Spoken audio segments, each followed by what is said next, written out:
Life for Andy and Aaron Carlson is just how you might expect with 5 boys, ages 11, 9, 7, 4, and 11 months. There's dinner to make, soccer and baseball games to get to, and homework to be done. What are you looking for? Watching their second oldest enjoy a book brings back good memories. John, from a really early age, loved books. He devoured them. He wanted me to read to him all the time. But as kindergarten inches closer, I started to get a little bit nervous because he could not recite his ABCs. Time after time, Andy and Aaron are reassured it would soon click for John as each child develops at their own pace. His kindergarten teacher says he's engaged and curious, but he is showing some difficulty with early reading, with his letters, with his sounds. He still loves being read to, but reading to his parents, even after John is working with a tutor, is a struggle. There's one excuse after another to stop. If he heard a noise in the other room, he was, running off to go see what it was. He would have a hard time keeping his place on the page.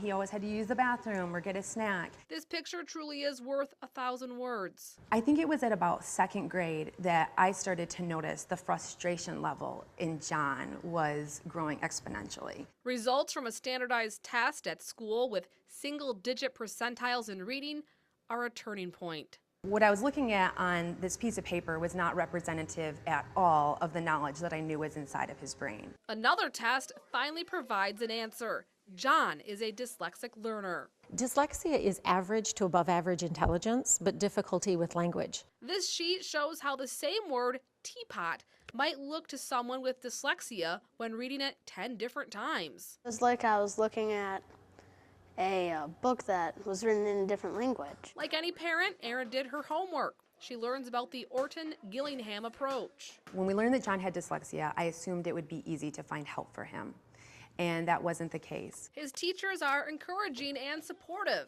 His school offers accommodations to help with dyslexia, like having someone read standardized tests to him. The specialized language instruction his parents feel is best isn't an option.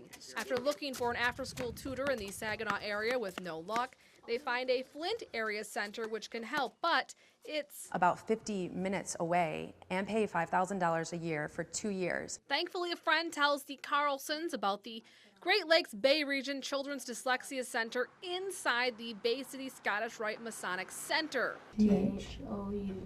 Good job. It's funded by the Scottish Rite Masons and community support. For families, it's free. And I kind of had to pause for a second, and I said it's free. While on the wait list to get into the program, which at the time could only serve a couple dozen students, John begins to work with tutor Margie Phillips at her home. Very shy, his head down, unsure of himself. Dyslexia is about more than not being able to read. And I'm looking around as I see all my friends reading these interesting books, and I'm stuck here reading Little Critter. And there were tears. I remember times when he told me that he didn't think he was smart. And there were times when I could tell that his confidence was shot. While most people have an internal dialogue which helps them figure out unfamiliar words, people with dyslexia see those same words and just stare at them. The beauty of this is it's one-on-one. And you can actually, if a student needs to back up and start over and do something again, you can do that. Most dyslexic learners use the right side of their brain. We actually create new neural pathways to the left side of the brain, the language centers of the brain, and we do that through motion, moving, visual, auditory, being multisensory. From this balance board to this tray of sand, there are several ways John uses his entire body to understand language. It says There's nothing they can do to decode the word. So we do a lot of talking out loud.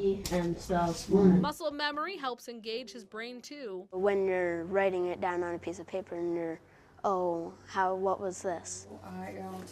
You could go and tap it back out in your arm and you'll still remember it. B-U-I-L-T, spell spilt. There's also a focus on language roots, from Latin to Greek and more. Rupt means to break.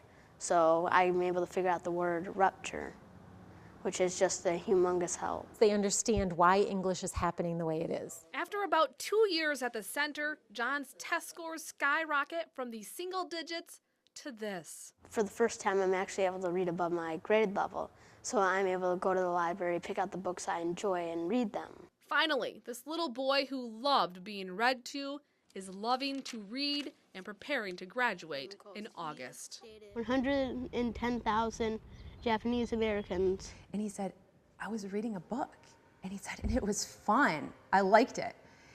And I just wanted to cry right there because I thought it should always be fun.